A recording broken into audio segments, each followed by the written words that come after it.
puesto a pensar sobre todas las cosas que nuestros hijos creen gracias a nosotros? Le contaste sobre Santa y te cree. O le contaste sobre el ratón Pérez o el hada de los dientes y te cree. ¿Qué nos hace pensar que si le decimos que es incapaz de hacer algo, no nos va a creer? Hablemos hoy de los mensajes que los padres le damos a nuestros hijos y el impacto que esto tiene. Mi nombre es Keili Castellanos. Esto es Psicoformando.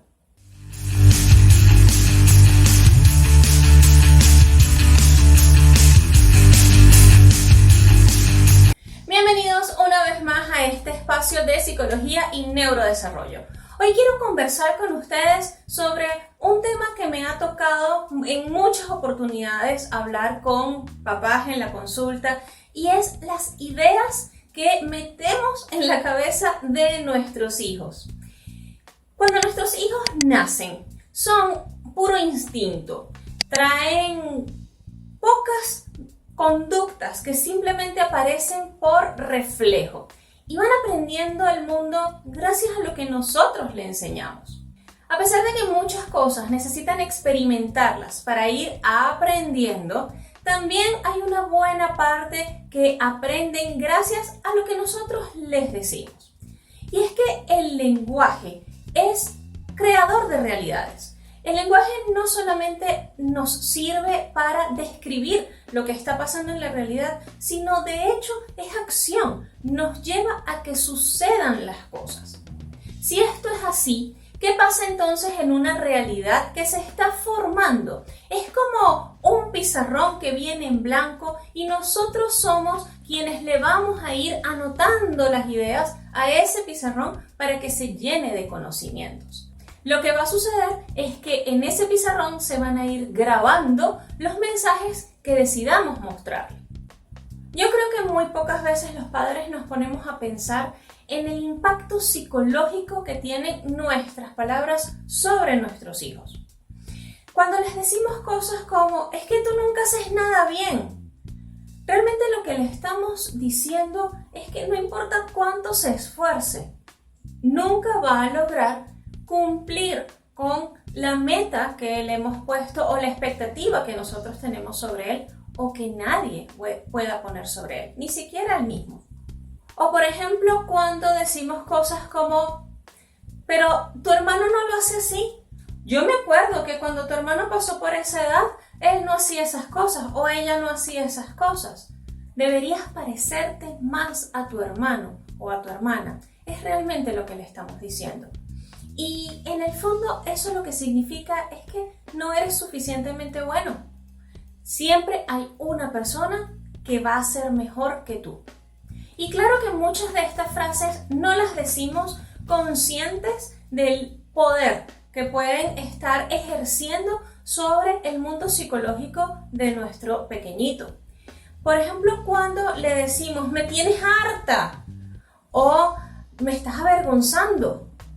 Ese tipo de frases, lo que le estamos diciendo es que realmente no quisiera tenerte, eres una molestia para mí. Estás haciendo que yo me vea mal delante de otras personas. Tú eres la causa de que yo me vea mal delante de otras personas. Y puede que en esos momentos sintamos mucha rabia, sobre todo cuando nuestros hijos no saben controlar sus conductas, están pequeños, están aprendiendo y nosotros pongamos que hemos tenido un día difícil, venimos del trabajo, las preocupaciones o cualquier contexto complicado que se nos pueda presentar y realmente tenemos poca paciencia. Decimos estas frases muchas veces sin pensar en lo que le estamos transmitiendo a nuestros hijos. Pero lo que es importante es que seamos capaces de darnos cuenta qué es exactamente lo que le estoy diciendo a mi hijo y cómo lo está viviendo él. Porque no es lo mismo recibir este mensaje de una persona desconocida a recibirlo de mis padres. Y tampoco es lo mismo recibirlo cuando tengo 20 años de edad a recibirlo cuando apenas tengo 3 o 4 años de edad. Entonces, si nosotros somos capaces de ponernos en estos contextos y pensar un poco antes de decir y dejarnos llevar por la rabia del momento, tal vez pudiésemos ser un poco más compasivos y entender la conducta de una personita pequeña que, como ya he explicado en videos anteriores, tiene un cerebro inmaduro que está aprendiendo a comportarse en el mundo. Otra idea que solemos transmitirle a nuestros hijos es que nuestro amor tiene condiciones y no es realmente lo que queremos decirle, yo lo sé. Pero a pesar de esto, en nuestra comunicación y en nuestro lenguaje, así se lo hacemos saber. Por ejemplo, cuando le decimos, te estás portando mal, así no te quiero. O ya no te quiero más porque no estás haciendo lo que te estoy pidiendo. En esos casos, realmente lo que le estoy diciendo es que para yo quererte, para yo darte mi amor, debes comportarte de tal o cual manera y hacer exactamente lo que yo te estoy pidiendo. Esto, si lo vemos a largo plazo, ¿qué sucede en las relaciones cuando los niños crecen y llegan adolescentes o incluso cuando llegan a ser adultos? Crecen con esta idea en la cabeza y es que deben comportarse de una manera preestablecida o según las expectativas de otra persona para poder ser amados. Muchas veces buscan modelos entonces a seguir, conductas que imitar para tratar de cubrir con esas expectativas y no necesariamente se sienten cómodos consigo mismos o muchas veces ni siquiera saben quiénes son en realidad, cuáles son sus gustos, sus intereses, porque están tratando de cumplir con las expectativas y esto con la única finalidad de ser amados. Fíjense cómo una semillita tan pequeña puede traer repercusiones muy grandes cuando son adolescentes o son adultos. Y no con esto quiero decir que debemos permitirles que hagan cualquier cosa y no castigarlos o no reprenderlos por alguna conducta inadecuada. Nada más lejos de la realidad. Lo importante es que sepamos aplicar el castigo o la corrección apropiada, primero sin recurrir a la agresión o a técnicas de miedo para corregir conductas o a retirar nuestro afecto cuando ellos no se comportan, sino más bien hacerles ver que nuestro amor es incondicional y está presente en cualquier momento. Ellos se porten bien o se porten mal, pero esta es la forma correcta de comportarse. Y otra de las ideas erróneas que metemos en la cabeza de nuestros hijos es que no son capaces de hacer las cosas.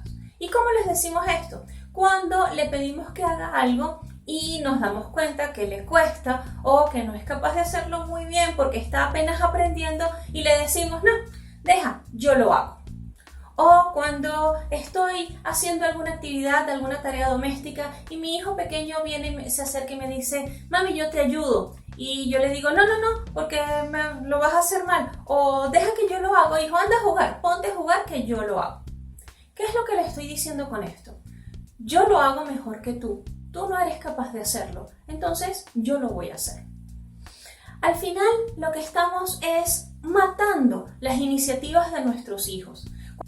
Cuando llegan adolescentes queremos que recojan su cuarto por cuenta propia o que sean muy responsables y realicen sus actividades académicas, se paren temprano y puedan autogestionarse perfectamente y además que nos colaboren en la casa, que tengan mucha iniciativa.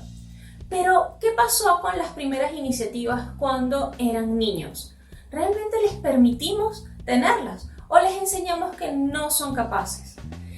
Estas son las pequeñas ideas que vamos sembrando y con el tiempo van creciendo en nuestros hijos.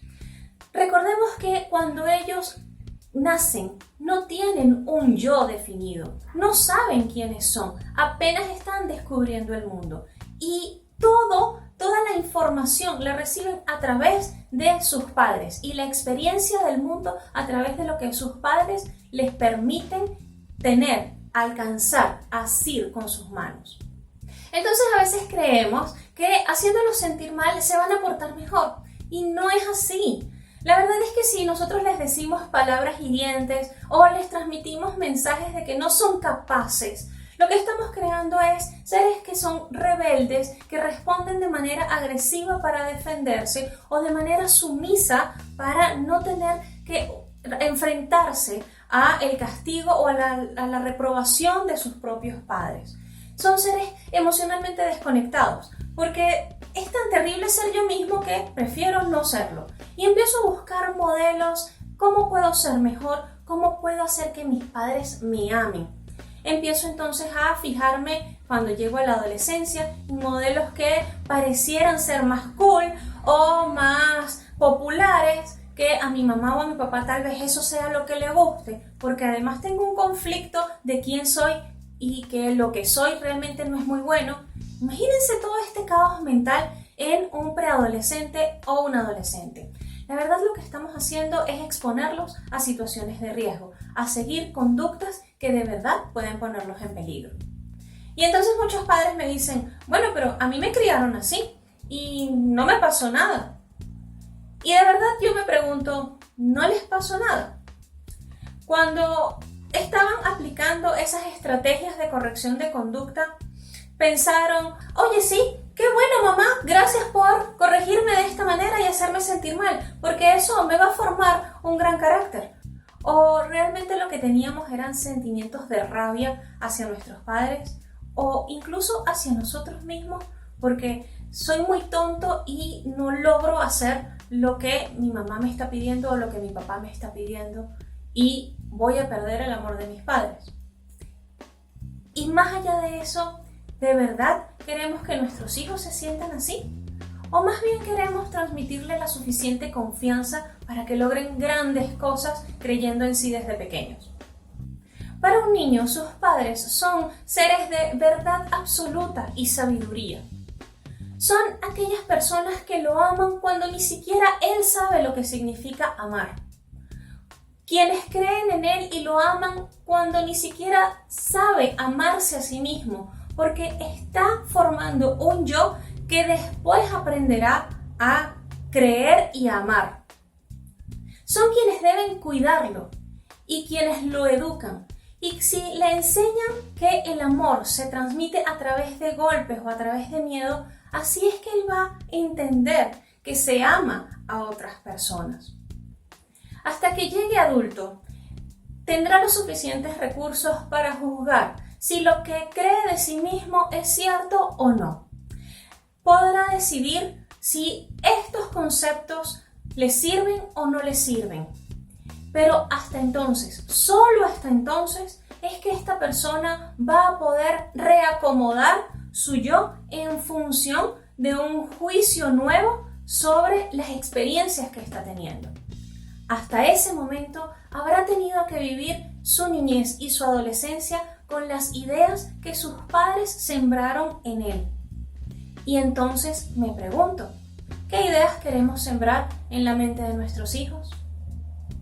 Y con esta pregunta me despido por el día de hoy con un tema un poquito menos teórico, más reflexivo, pero que de verdad espero que les haya servido para pensar en las cosas que decimos y que hacemos y el impacto que tienen sobre la salud psicológica y emocional de nuestros hijos, porque muchas veces son inconscientes y no nos estamos dando cuenta, pero siempre estamos a tiempo de mejorar.